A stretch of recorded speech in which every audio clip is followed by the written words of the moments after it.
Hello guys, welcome to our YouTube channel Commerce Series, a perfect place for commerce lover। तो आज हम पढ़ेंगे corporate accounting के कुछ MCQs। अगर आपने इसके पहले के 2 पार्ट नहीं देखे हैं तो आप हमारी प्लेलिस्ट से जा करके चेक कर सकते हैं। तो चलिए स्टार्ट करते हैं। Net assets minus capital reserve is, जब नेट एसेट्स को कैपिटल रिजर्व से माइनस करेंगे तो इक्वल्स टू में हमारे क्या आएगा?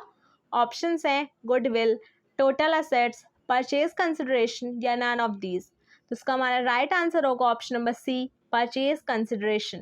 Next, A Limited and B Limited go into liquidation and a new company X Limited is formed. It is a case of, मतलब A Limited and B Limited liquidation में जाती हैं और एक नई कंपनी फॉर्म हो रही है जिसका नाम है एक्स लिमिटेड।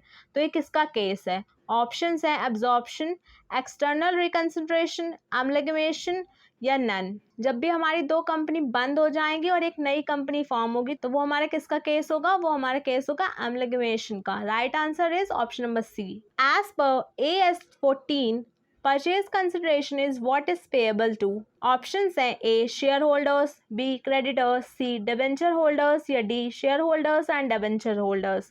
तो इसका राइट आंसर है हमारा option number A share holders. In the case of dash only one of the combining company survives and the other loses its separate identity. मतलब किसके केस में ऐसा होता है कि एक कंपनी सिर्फ सर्वाइव करती है, उसकी एग्जिस्टेंस बचती है, बाकी सारी कंपनीज अपनी आइडेंटिटी खो देती हैं। तो इसके ऑप्शन है हमारे एक्विजिशन, मर्जर, एमलगमेशन या फॉर्मेशन। तो इसका राइट आंसर है हमारा option number A acquisition. In absorption there is one dash and no formation. Option है मर्जर, लिक्विडेशन, डीमर्जर या formation. Right answer is option number B liquidation, क्योंकि absorption में एक लिक्विडेशन होता है एंड कोई भी फॉर्मेशन नहीं होता है। Next, the form of balance sheet is, balance sheet की फॉर्म क्या होती है? वर्टिकल, हॉरिजॉन्टल या हॉरिजॉन्टल एंड वर्टिकल या none of the above.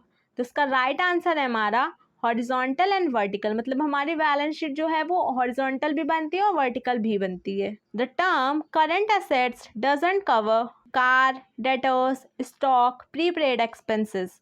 Right answer is option number A car, क्योंकि कार हमारा करंट एसेट्स में आता ही नहीं है। P&L statement is also known as, P&L statement मतलब प्रॉफिट एंड लॉस स्टेटमेंट को हम लोग क्या बोल सकते हैं? ऑप्शंस हैं statement of operation, statement of income, statement of earnings या ऑल ऑफ द अबव। इसका राइट आंसर होगा हमारा option number B statement of income. Next है हमारा ट्रेड पेएबल्स आर रिकॉर्डेड इन।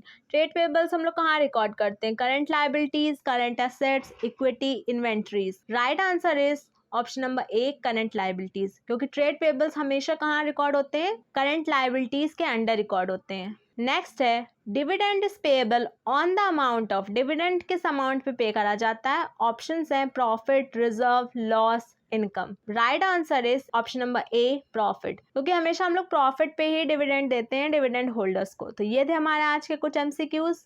मिलते हैं नेक्स्ट वीडियो पे। Thank you guys, thanks for watching.